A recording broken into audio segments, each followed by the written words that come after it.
तो शहर का अच्छा संभ्रांत एरिया माना जाता है। ये तो पॉश लोकेलिटी में से एक मानी जाती है। गोरखपुर लोग शॉपिंग करने आते हैं। जॉर्ज डी सिल्वा वार्ड एक बहुत पुराना वो है, कपड़ों की सबसे बड़ा मार्केट है यहाँ पर। फिर भी पंडित जी, आपने कोई प्रपोजल की बात करी है। मैं खुद जॉर्ज डी सिल्वा वार्ड से हूँ, मैं खुद यहीं का निवासी हूँ। तो यहाँ की डेवलपमेंट हो तो मुझे भी खुशी होगी, बल मिलेगा कि हमारा एरिया जो है तरक्की कर रहा है। वो क्या प्रपोजल दिया आपने?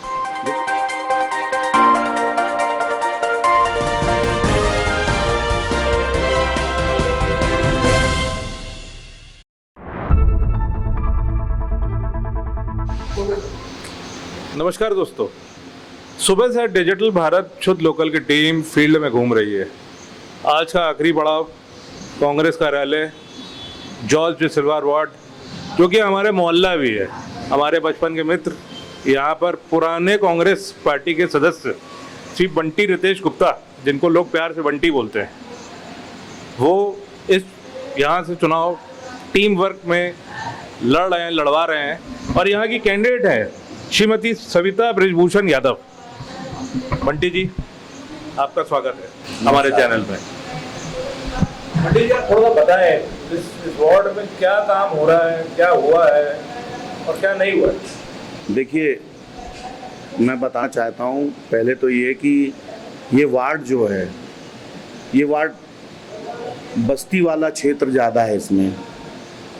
और पिछले करीब अगर हम 25 साल से देखें और 2 साल कोविड के निकाल दें तो 27 सालों से भारतीय जनता पार्टी के यहाँ पर पार्षद काबिज हैं। और एक ही परिवार के श्री काके आनंद और लवली आनंद जी करीब 15 वर्षों से यहाँ पर पार्षद रहे हैं। और काके आनंद जी आप जानते ही हैं MIC सदस्य भी रहे हैं। हम अगर उपलब्धियों की बात अगर करें तो उपलब्धियों के नाम पे तो यहाँ पर शून्य है। कोई ऐतिहासिक कोई ऐसे कार्य नहीं हुए हैं जिससे जनता का भला हो सके। आप यहाँ स्कूलों की हालत देखो, जर्जर है। आप यहाँ गंदगी का आलम देख लीजिए। यहाँ पर आपका कोई भी सामुदायिक भवन आज तक नहीं बना। आप यहाँ पर देखिए कि मूलभूत सुविधाओं के लिए लोग तरस रहे हैं। लोधी मोहल्ले में पानी नहीं है, जोगी मोहल्ले में पानी नहीं है, बहना मोहल्ले में पानी नहीं है। मतलब ये स्थिति कर दी है। ये एरिया तो शहर का अच्छा संभ्रांत एरिया माना जाता है। ये तो पॉश लोकेलिटी में से एक मानी जाती है। गोरखपुर लोग शॉपिंग करने आते हैं। जॉर्ज डी सिल्वा वार्ड एक बहुत पुराना वो है, कपड़ों की सबसे बड़ा मार्केट है यहाँ पर। फिर भी ये बेसिक चीज़ें यहाँ से देखिए, मैं आपको बताना चाहता हूँ, रोडों की हालत आपने देखी थी। अभी कुछ दिन पहले हमने ज्ञापन दिया था। पूर्व वित्त मंत्री माननीय तरुण भानोट जी ने 3 वर्ष पूर्व जब सरकार रही तो इसका भूमि पूजन किया था 26 लाख रुपए से। वो रोड आज तक मतलब अभी तक नहीं बनी थी। पिछले महीने हम लोगों ने जब यहाँ का प्रेशर दिया तब जाके वो रोड बनी। इसके पहले जब भारतीय जनता पार्टी की सरकार रही तब भी रोड नहीं बनी थी। तब जो है हमने आग्रह किया था, क्योंकि रोड चलने लायक नहीं थी, तो माननीय तरुण भानोट जी और गौरव भानोट जी ने अपनी निजी खर्चे से इस रोड को रिपेयरिंग का कार्य कराया था। ठीक है। गोरखपुर से मंडला थोड़ा अध्यक्ष। अपना नाम बताएं। मैं गौरव यादव, मंडला अध्यक्ष गोरखपुर। तो अब आपके बेटे और बंटी जी और इस यहाँ वार्ड की बात हो रही है और लड़ाई भी तगड़ी है जी, तो बड़ी मेहनत भी करनी पड़ी होगी आपको। करने पड़ेंगे। तो थोड़ा करेंगे थकान भी चढ़ गई होगी, जी, लेकिन काम तो करना पड़ेगा। करना पड़ेगा। तो क्या करेंगे आप जब यहाँ स्क्वाड में अगर आप जीतती हैं तो क्या करेंगे? बंटी गुप्ता जी और हमारे बेटे, गाइड करेंगे आप, हाँ, बताएंगे। साथ में। भाई और बहनों, ये नगर निगम का चुनाव है, बिल्कुल बेसिक लोकल एरिया का चुनाव है। यहाँ भाई बहन का मतलब एक मोहल्ले वाली बात होती है। 10,000 वोट का टोटल, एक विधायकी का चुनाव नहीं है। इस तरह के चुनाव में हर तरह के लोग हैं और इसमें टीम वर्क की बहुत ज़रूरत है। यहाँ भी आप देखें तो टीम वर्क, हम आज सुबह से जहाँ जहाँ हो गया है, वाइफ लड़ रही हैं तो उनके साथ उनके हस्बैंड हैं, उनके छोटे भाई हैं, बाकी घर वाले हैं, कुछ परिवार वाले हैं, कुछ यही समीकरण आप यहाँ भी देखते हैं कि सविता जी जो है वो कर रही हैं, उनका बेटा भी है साथ में, बंटी जी हैं, बंटी जी की वाइफ श्वेता जी भी हैं साथ में। श्वेता जी, आप बताइए, आपने तो थोड़ा एक्सपीरियंस ले लिया, बंटी तो पुराने पॉलिटिशियन है, तो क्या लगता है आपको क्या काम यहाँ हुए हैं? महिलाओं के लिए क्या सोचा आप लोगों ने? महिलाओं के लिए हम लोगों ने लक्ष्य रखा है कि जो बस्ती की महिलाएं जो बंगलों में काम करती हैं, जो अपनी यानी रोजी रोटी भी नहीं कर पाती हैं, तो हम उन चाहते हैं कि वो जो कमा रही है उससे एक्स्ट्रा भी उनको इनकम कराई जा सके। तो हम उनको सिलाई मशीन देकर और फिर उनकी ट्रेनिंग करवाकर कारखानों से उनको रोजगार दें, ताकि वो एक्स्ट्रा इनकम कमा के वो कुछ अपनी ज़रूरतें पूरी कर सकें। और फिर इसके अलावा भी लघु उद्योग जो बरी पापड़ बिजोरे जो घर पे रह के हम उनको काम दे सके और वो कर सके, तो ये हमने सोच के रखा है महिलाओं को करने के लिए, आगे बढ़ाना, आत्मनिर्भर बनाना है। जी जी जी। मैंने युवाओं के लिए ये सोचा है कि जैसे जो स्कूल हैं, मतलब उनको जो सरकारी स्कूल हैं, जो बच्चे हैं है ना, जो गवर्नमेंट स्कूल में पढ़ना चाहते हैं लेकिन कक्षाएं ज़्यादा नहीं 5th तक है, तो हम उसको बढ़ाना चाहते हैं कि मतलब 5th से 8 तक हो। सीटें बढ़वाना चाहते हैं एजुकेशन और कैसे करें, क्या करें? अब हम जैसे हम यदि आते हैं तो उनके हमारी मम्मी जी पार्षद बनती है और बंटी भी और तरुण बानोट जी, गौरव बानोट जी के सपोर्ट से, तो हम यदि हमारा पार्षद रहेगा तो हमारे पास विधायक भी मतलब हैं और प्लस महापौर भी चुनते हैं, तो हम लोग डेवलपमेंट करने के लिए अपनी टीम के बल में लेगा, तो हम उसके लिए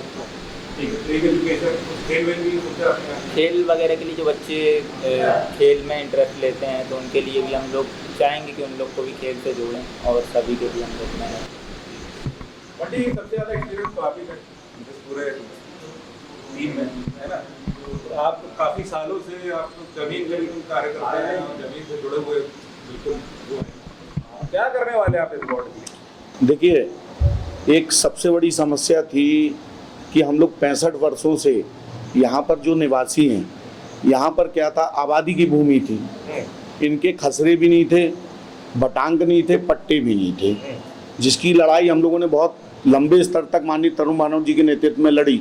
उन्होंने विधानसभा में भी इस बात को उठाया था जब भारतीय जनता पार्टी की सरकार रही। उनके मैनिफेस्टो में था कि हम जब भी भारतीय जनता पार्टी की सरकार बनाएंगे तो हम जो है लोगों के बटांग और खसरे का जो है मालिकाना हक की बात थी वो करेंगे, लेकिन उन्होंने 15 साल बीत जाने के बाद भी नहीं किया, जिसकी लड़ाई माननीय तरुण बानोट जी ने लड़ी और हमने वो जीती। आज लोगों के खसरा जो है ऑनलाइन भरे जा रहे हैं, तो ये बहुत बड़ी उपलब्धि है हमारे क्षेत्र के लिए।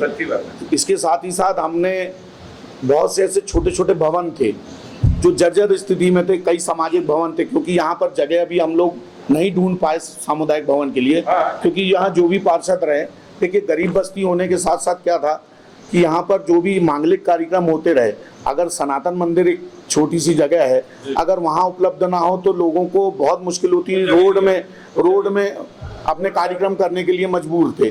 तो हमने कोशिश की, पहले माननीय तरुण बानोट जी के विधायक निधि से एक राजपूत सभा भवन है, उसके लिए हमने कुछ राशि दिलवाई ताकि उसका रेनोवेशन हो सके। उसमें करीब 2.5 लाख रुपए की राशि दिलवाई थी। उसमें जो है उनने बाथरूम वगैरह में और शेड का काम किया। इसके साथ ही खेरमाई मंदिर है, उसके बगल में कोरी समाज की धर्मशाला थी जो बहुत ही जर्जर स्थिति में थी। उसके लिए माननीय तरुण बानोट जी ने 10 लाख रुपए की राशि स्वीकृत कराई और उनने स्वयं भूमि पूजन किया और उसका काम चालू हो गया। तो उससे जो भी उस क्षेत्र में मांगलिक कार्यक्रम या किसी को जनवासा करना है तो हाँ जी। इसके साथ ही साथ हमारे यहाँ 2 प्राइमरी स्कूल हैं। एक प्राइमरी स्कूल है बालक शाला करके, जो छोटी लाइन में उसकी स्थिति आप देखिएगा बहुत जर्जर है। इसके साथ ही साथ एक कन्या स्कूल है हमारे पास दुर्गा कन्या शाला के नाम से, वो शासकीय स्कूल की भी हालत जर्जर है, वो 8th तक है। तो हमारी ये कोशिश है कि माननीय तरुण बानोट जी से अगली बार ये बोल के कि उसका उन्नयन करवा दें ताकि वो 10वीं और 12वीं तक हो जाए और उनका कुछ रेनोवेशन हो जाए, जो आज की आधुनिक शिक्षा की तरफ लोग बढ़ रहे हैं। गरीबी बहुत ज़्यादा है हमारे यहाँ। तो ये सब व्यवस्थाएं लेके हम जनता के सामने आए हैं। दूसरा हमने एक मांग रखी है, अगर हम यहाँ का पार्षद बनते हैं, हमारी भाभी बनती हैं, तो हम यहाँ पर एक डिस्पेंसरी सरकारी, क्योंकि क्या होता है कि आज डॉक्टर की फीस बहुत ज़्यादा है। अगर आप देखें सामान्य रूप से तो 1000-1500 रुपये सामान्य बात हो गई है डॉक्टर के यहाँ जाना, तो बेचारे बहुत डरते हैं जी, बहुत डरते हैं। कई बार तो ये होता कि कुछ सीरियस भी हो जाते हैं, डर के कारण पैसा नहीं रहता। तो हमारी ये है कि माननीय तरुण बानोट जी से मतलब उससे सैंक्शन करवा के हम यहाँ पर एक डिस्पेंसरी करना चाहते हैं ताकि गरीब का इलाज मुफ्त हो सके। यही सब बातों को लेके हम जनता के सामने आए। हम निरंतर 5 वर्षों से 7 वर्षों से कार्य कर रहे हैं। हमने कोविड के समय काम किया है, हमने राशन दिए, हमने आर्थिक मदद दी है, हमने लगातार हम अपनी टीम के साथ लगे रहे और यही विश्वास के साथ हम लोग आगे आए हैं कि इस बार जो है बदलाव होना चाहिए। और महापौर में अन्नू भैया और यहाँ पर सविता भाभी कांग्रेस की प्रत्याशी हैं, तो हमने जनता के सामने रखा और काफ़ी भारी समर्थन हमको प्राप्त हो रहा है। आपकी बार माहौल तो बन रहा है, बाकी जनता की मर्जी है, आने वाले टाइम में पता चलेगा, है ना। सविता जी, आप और पंडित जी, आप हमारे चैनल के माध्यम से दर्शकों को क्या बोलना चाहिए, आपको वोट देने के लिए? पंडित जी, आप देखिए, हमने ये मैनिफेस्टो तैयार किया, ये पिछले 7 वर्षों की मेहनत का नतीजा है। हमको एक एक गलियों की समस्या मालूम है। बिल्कुल। हमने बीच में क्या महिला अपराध को रोकने के लिए हम बहुत ज़्यादा सजग है माननीय तरुण भानोट जी। हमने कुछ एरिया में सीसीटीवी कैमरे भी लगवाए हैं उनके माध्यम से। ठीक है। हमारा यही है कि अगर हम यहाँ पर आएंगे तो हम कम से कम गली मोहल्ले में सीसीटीवी कैमरे, आवारा जानवरों का बहुत ज़्यादा आतंक है, उसको समाप्त करना है। दूसरा, स्कूल पढ़ाई लिखाई से लेकर बहुत सारी चीज़ें हैं और जनता से यही बोलना चाहते हैं कि एक बार अगर आपने हम लोगों सबकी मेहनत देखी है, 5 साल हम लोग लगातार जो है जनता के बीच में रहे हैं, उनके सुख दुख में खड़े रहे, रात में 2 बजे भी होता है तो मैं उपलब्ध रहता हूं। तो मेरा सिर्फ यही निवेदन है कि इस बार वोट बहुत सोच समझ के एक बार मौका दें। हमने 5 साल काम किया है, वो टेलर था। हम 5 साल थोड़ा शक्ति मिलेगी, बल मिलेगी, बिल्कुल पावर मिलेगा, तो हम निश्चित रूप से जो काम हम अभी नहीं कर पा रहे हैं पूरे फुल फॉर्म में, तो हम वो काम भी करेंगे। एक बहन हमारे साथ और है अभी शो में, थोड़ा परिचय दें और क्या बोलना चाहती हैं आप वोटरों को? मेरा नाम कीर्ति सूर्यवंशी है और हमारा जो भी कार्य है जो हम पिछले 5 सालों से के पहले से बंटी भैया कर रहे हैं और हम उनके साथ हैं और आगे भी अगर सविता भाभी हमारी पार्षद बनती हैं तो ये हमारे कार्य जो हम जो करते आए हैं ये आगे भी हम करते रहेंगे सभी के लिए। दोस्तों, सोच समझकर चुनकर अपना वोट का इस्तेमाल करें, सही चुनिए, जबलपुर को जिताइए। जबलपुर की तरक्की सिर्फ तब हो सकती है जब आपका रिप्रेजेंटेटिव, आपके लोग अच्छे हों, कर्मठ हो, हार्ड वर्किंग हो, जिनका विजन हो। डिजिटल भारत शुद्ध लोकल की तरफ से आपको बहुत बहुत शुभकामनाएं। बहुत बहुत धन्यवाद। आप जो करने चले अपने टारगेट पे पहुंचे। पंडित जी, आपने कोई प्रपोजल की बात करी है, मैं खुद जॉर्ज डि सिल्वा वार्ड से हूँ, मैं खुद यहीं का निवासी हूँ, तो यहाँ की डेवलपमेंट हो तो मुझे भी खुशी होगी, बल मिलेगा कि हमारा एरिया जो है तरक्की कर रहा है। वो क्या प्रपोजल दिया आपने? देखिए गोरखपुर जो है बहुत ही बड़ा मार्केट है आज के समय में, लेकिन क्या होता है कि आए दिन 2-3 बार दिन में जाम लग जाए, ये बात सबको मालूम है। कई बार इमरजेंसी में यहाँ से निकलना दूभर हो जाता है।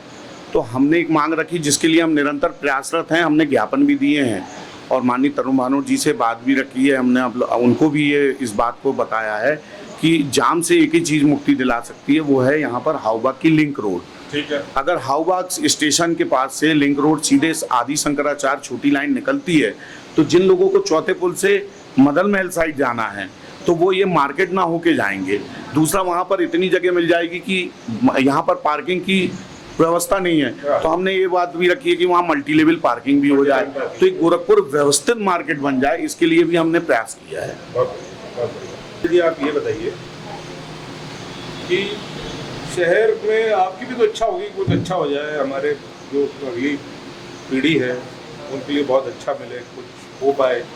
यदि मुझे विजय प्राप्त होती है, हाँ जी, तो हम सब मिलके एक वार्ड को आदर्श वार्ड बनाना चाहते हैं। बहुत बढ़िया। आदर्श वार्ड बनाना चाहते हैं और हम जनता की उम्मीदों पे खरा उतरेंगे। जय भारत। बहुत डिजिटल भारत शुद्ध लोकल की तरफ से दर्शकों को बहुत बहुत शुक्रिया।